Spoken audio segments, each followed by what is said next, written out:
السلام عليكم ورحمة الله وبركاته. حياكم الله إخواني الكرام. في هذه الأيام الفاضلة دفعنا دفعا لبيان حال بعض المتهجمين على الدعوة السلفية وعلى من يسمونهم بالمداخلة.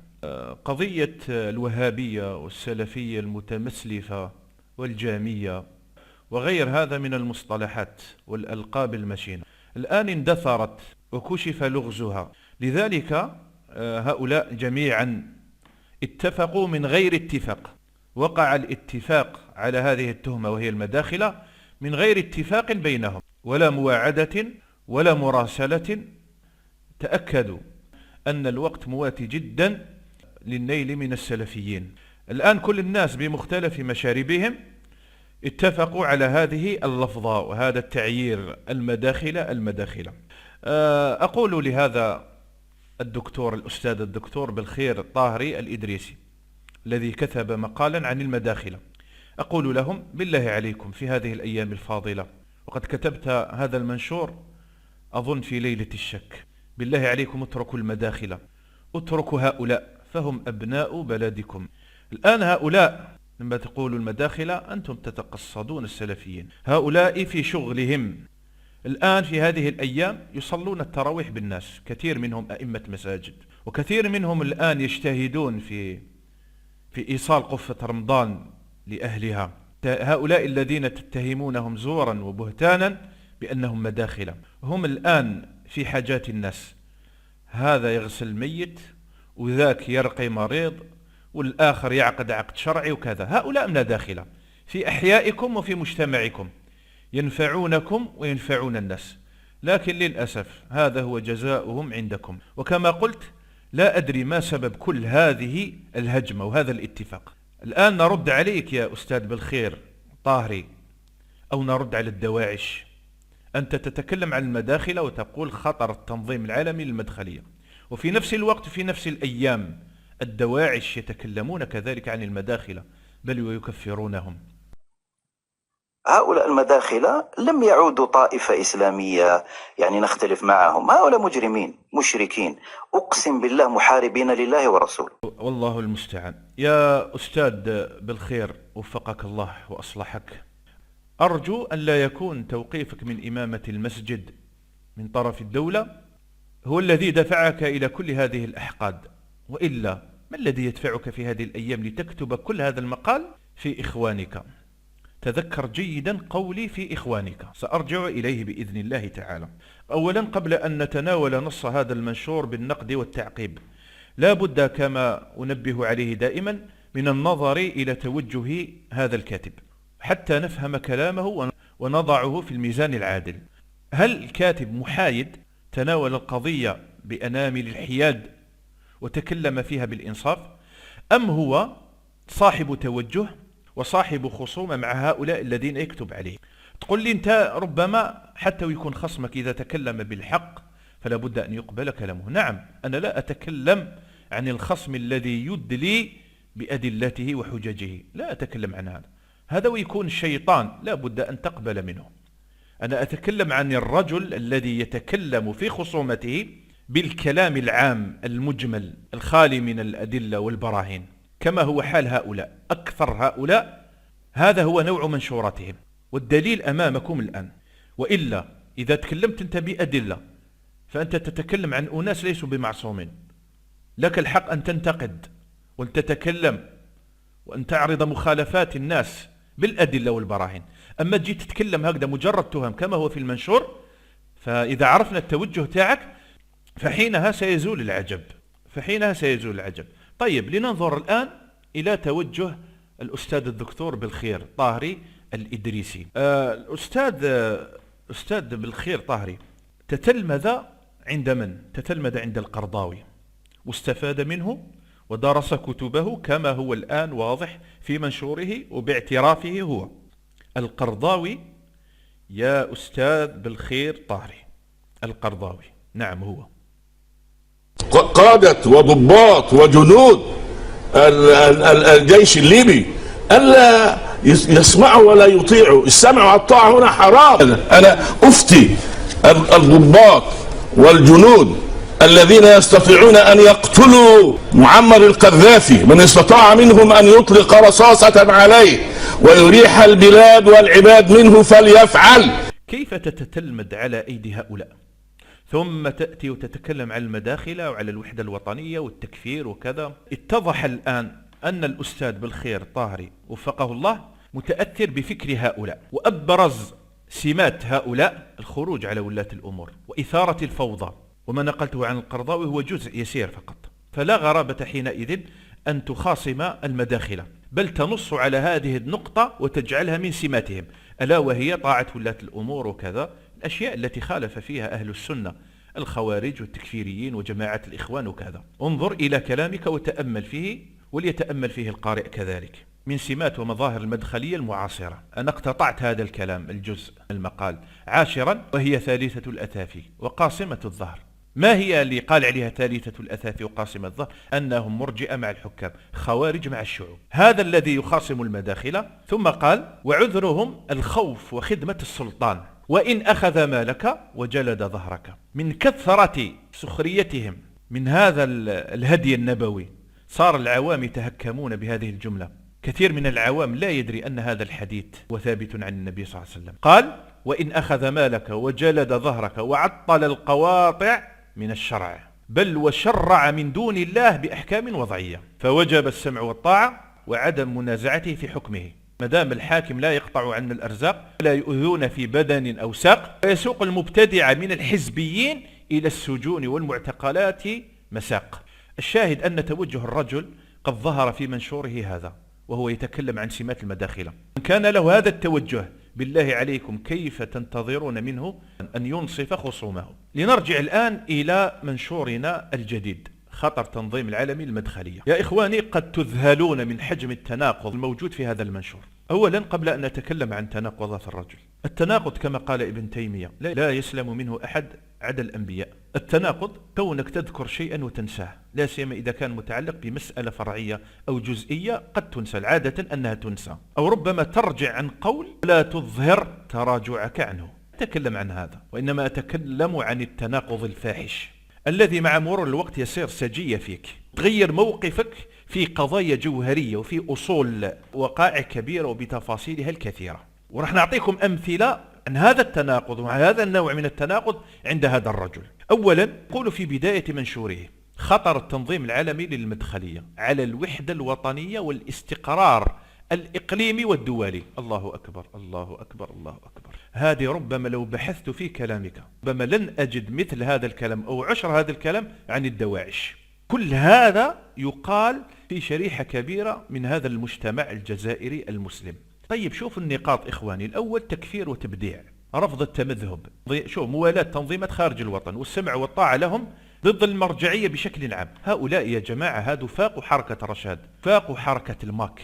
بدليل شوفوا السطر الرابع من أهم مظاهر المدخلية السلبية على الاستقرار والوحدة الوطنية. من أول تناقضات الرجل. هذو الإرهابيين، أنا بالنسبة لي أوصاف هذه لا تقع إلا على الإرهابيين. هؤلاء رؤوس هؤلاء، لا أقول أتباع هؤلاء، يدرون أنهم من أصدقاء وأصحاب الدكتور بالخير طاهري. نعم، هو يصاحب هؤلاء. استمعوا إليه. المداخل الكبار، رؤوس المداخلة، وأعرف منهم كثير، وعندي منهم أصدقاء وعندي منهم زملاء، ولم أسمع منهم إلى يومنا هذا كلمة سيئة، وعندي معهم تواصل. يتكلم عن هؤلاء ثم يصاحبهم. إذا صاحبت هؤلاء فلا بأس أن تصاحب الدواعش وجماعة الماك ورشد. الشق الثاني من التناقض في هذه الجزئية هو كيف بالله عليك ترضى دولة من الدول التي تحترم نفسها وشعبها ترضى بانتشار هؤلاء؟ أنا نظن الآن الدولة راهي تحارب الإرهاب، تطاردهم في الجبال وفي السحاري فردا فردا. كيف تخلي هؤلاء وهم بكثرة؟ طيب تقول لي شكون قال بلي راهم كثرة وراهم كذا؟ طيب موش أنا اللي قلت. ولننظر في منشور كتبه الأستاذ الدكتور بالخير طاهري. والله عجبا، يتحدثون عن اعتراضات المدخلية في مسائل المرجعية.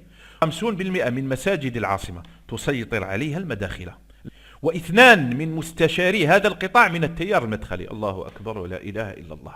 أنت الآن وجب عليك أن تظهر هؤلاء حتى تنقذ الدولة وتنقذ الجزائر.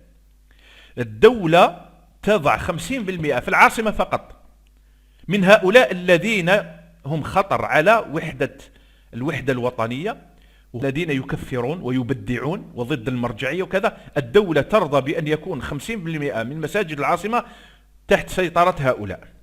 شفت التناقض يا أستاذ بالخير؟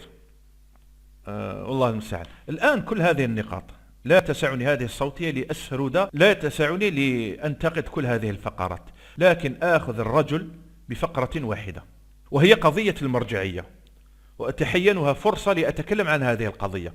بل لن أتكلم أنا، سأترك الأستاذ الدكتور بالخير طاهري الإدريسي ليتكلم عن هذه القضية. انتبهوا الآن إلى ما قاله. سابعا، ضد المرجعية بشكل عام من خلال إهانة الإمام وكذا. لننظر الآن إلى حقيقة هذه القضية التي تثار دائما ضد السلفيين وأنهم ضد المرجعية. استمعوا إلى الأستاذ الدكتور بالخير طاهري الإدريسي كيف يتكلم عن هذه القضية في موضع آخر. يدندنون يقول هؤلاء خالفوا المرجعية، هؤلاء خالفوا المرجعية. أنا أي مرجعية تتحدث؟ والله لا تعرفون من المرجعية شيئا. المرجعية هي عندكم السلطان، ماذا قال السلطان؟ هذه هي المرجعية. ماذا قال النظام؟ هي المرجعية. مالكية ولا بطاطا. الآن وجدنا كثير من المسائل يعني خرجنا عن المذهب المالكي بالكلية ولم يتحدث أحد. هذه المرجعية التي تتكلم عنها الآن، والعجيب أنك فصلت فيها تفصيلا ربما لم أجده حتى عند من تكلم من خصومك ممن تصفهم بالسلفيين. لنستمع الآن إلى كلامه عندما وافق الحق. تأملوا مليح وما تتعجبوش إخواني، أدري أنك راك تسمع وتقول لا ربما ذكاء اصطناعي ربما لا أبدا. استمعوا إليه كيف يتكلم عن المرجعية وكيف يدافع عن المداخلة في وقت سابق. قبل أن ننقل كلامه لننظر إلى تاريخ هذا الكلام الذي سأنقله أمامكم 8 يناير 2023، يعني إلى وقت قريب. استمعوا إليه كيف يتكلم على قضية المرجعية وقد أعطى الموضوع حقه. انتبهوا. ثم لا تغلق علي باسم المرجعية. المرجعية نعم، وفي قضايا النوازل كيف أصنع؟ تقول لي كل ما لم ينص عليه خليل فلا يمكن الإفتاء به.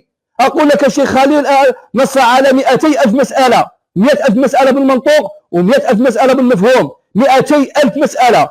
هل تعلم أخي الحبيب، هل تعلم أيها المستمع أننا في 2023 عدد الفروع الفقهية اليوم أكثر من 3 ملايين فرع فقهي، أكثر من 3 ملايين فرع فقهي، ليست 200,000، 3 ملايين فرع فقهي. أي متن يستوعبها؟ أي نظم يستوعبها؟ أي نثر يستوعبها؟ عندنا من قضايا النوازل ما عندنا، ونريد أن نخلق الناس باسم المذهب، نخلق الناس باسم المرجعية بالجهل لا بالعلم، جهلا. وإلا أصول مالك خاصة أصل مراعاة الخلاف وما أصل المصالح وأصل سد الذرائع وأصل الاحتياط من أكبر الأصول في المذهب المالكي التي تعطي حصانة لهذا المذهب وتعطي فسحة لهذا المذهب، خاصة أصل مراعاة الخلاف. هذا الأصل الديمقراطي في الفقه المالكي في أصول المالكية، كيف يستوعب الغير، كيف ينظر إلى قوة دليل الخصم، كيف ينظر إلى المسألة بعد وقوع الفعل، كيف نخرج من أزمتها. والآن أختم بطامته الكبرى. كنت في البداية كنت أفضل أن أضعها في المقدمة، لكن قلت أختم بها أفضل. كل ذلك الكلام الذي وضعه هذا الدكتور في منشوره هذا وفي منشوراته الأخرى لم أجد أفضل منه في الرد على هذه الشبهة. نعم، هو بشحمه ولحمه وبوجهه وصوته يرد على نفسه وعلى منشوره ويدافع عن المداخلة. لأنه أنت تقول لي كيف بالله عليك يتكلم عن المداخلة بهذه الطريقة ثم يدافع عنهم؟ نعم أقول لا يتعجب من هذا إلا من ليست له تجربة ودربة مع هؤلاء. البعض يريد أن يخرج البعض من هذه الجزائر، التيار السلفي أو التيار المدخلي أو التيار الوهابي، هؤلاء جزائريون أبناء الجزائر أحببنا أم كرهنا، كما تقبل العلماني وكما تقبل الشيوعي وكما تقبل الطوقي وكما تقبل الصوفي وكما تقبل الإخواني وكما تقبل الإنسان العادي. فلماذا ترفض هؤلاء؟ هؤلاء أبناء الجزائر أحببنا أم كرهنا. هم أصلاء وليسوا دخلاء. وحتى أكون واضحا أن هؤلاء الذين عندنا في الجزائر الذين نسميهم الوهابية أو نسميهم السلفية في أغلب اختياراتهم الفقهية هم على مذهب الحنابلة، حنبلية في الفقه. فكما نحن نتقبل مذهب الإباضية عندنا كمذهب قائم بذاته نحترمهم ويحترموننا، لهم معتقدهم ولنا معتقدنا، لهم مسائلهم فرعية ولنا مسائلنا، ولم ينشب بيننا ولا صراع إلا من أراد أن يؤججه سياسيا. نفس الشيء هذه الطائفة نعدها على أنها أفراد، جماعة، شرذمة، سميها كما شئت، حنبلية، تعامل معها على هذا الأساس، خلاف فقهي. هل رأيتم كاتبا أو محاضرا دافع عن المداخلة مثل ما دافع عنهم؟ هذا لماذا تغيرت يا أستاذ بالخير؟ ابن تيمية رحمه الله يقول ويتحدث عن أهل الكلام أنهم أكثر الناس انتقالا من قول إلى قول، جزما بقول في موضع وجزما بنقيضه. قال رحمه الله كما في مجموع الفتاوى: وهذا دليل على عدم اليقين. أنت إلى الآن ما زال ما قدرش تفهم إذا المداخل خطر، إذا هم مظلومين ولا بد أن ينتصر لهم، والناس ربما تجاوزوا الحد في الرد عليهم. إلى الآن زال ما خرج بنتيجة. أرجو أن تخرج بهذه النتيجة قبل فوات الأوان وقبل أن تقبض وفي رقبتك مظالم لهؤلاء. أسأل الله تعالى أن يهدي قلبك وأن يكف قلمك ولسانك عن إخوانك. والسلام عليكم ورحمة الله وبركاته.